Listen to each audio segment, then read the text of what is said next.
Nahid Islam the Bluetooth বয়, নগদ থেকে নাহিদ বলছি এই নামে ভিডিওগুলো অনেক ভাইরাল হচ্ছে।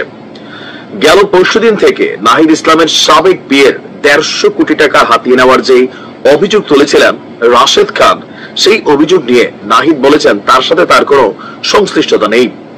এরই মাঝখানে আজকে সারাদিন সোশ্যাল মিডিয়া প্ল্যাটফর্মে নাহিদকে নিয়ে একের পর এক খবর এসেছে।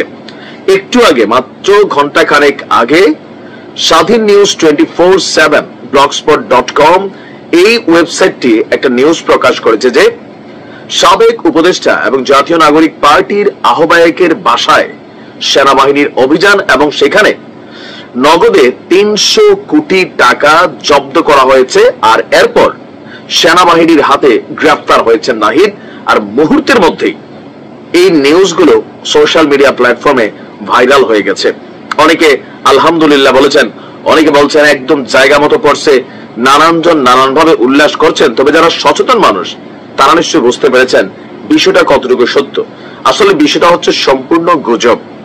নাহিদ ইসলাম যদি গ্রেপ্তার হয়, প্রথমে আমাদের গণমাধ্যম যেগুলো মূলধারার, আমি আবারও বলি, অনলাইনে আপনারা আমাদের রাজনৈতিক দলগুলোর যে অফিসিয়াল পেজ আছে বা তাদের নামেও ভুয়া পেজ আছে। কেন ভুয়া পেজগুলো? এই কারণেই যে আওয়ামী লীগের নাম দিয়ে একটা ভুয়া পেজ তৈরি করে এখন 10টা ইউনুস বিরোধী পোস্ট দিলে সেখানে আওয়ামী লীগের নেতা কর্মীরা মনে করবে yes Awami League supporter team. আবার বিএনপির নামে একটা পেজ তৈরি করে সেখান থেকে ইউনুসের নামে 5টা পোস্ট করলে ইয়েস, জামাতের নামে 5টা করলে ইয়েস। জামাতের তারা আবার বাঁশের কেল্লা, কাশের কেল্লা, এরকম বিভিন্ন পেজ তৈরি করে।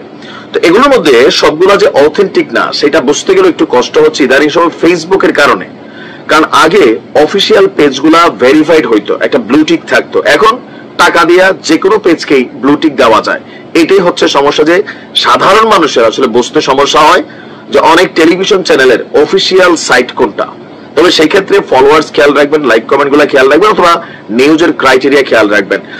যেই খবরটা ছড়িয়েছে যে আপনার জাতীয় নাগরিক পার্টির আহ্বায়কের বাসা থেকে 300 কোটি টাকা জব্দ, সেনাবাহিনীর অভিযানে গ্রেফতার নাহিদ শীর্ষক শিরোনামে প্রকাশিত এই প্রতিবেদনটি স্বাধীন নিউজ 24/7 blogspot.com তাদের ওয়েবসাইটে খুঁজে পাওয়া গেলেও প্রতিবেদন প্রকাশের তারিখ ও দৃশ্য প্রকাশক হিসাবে সময় টিভির লগোটাও ব্যবহার করা হয়েছে যেন মানুষের কাছে এটা বিশ্বাসযোগ্য হয়। আসলে এটা হচ্ছে টোটালি ভুয়া এবং গুজব।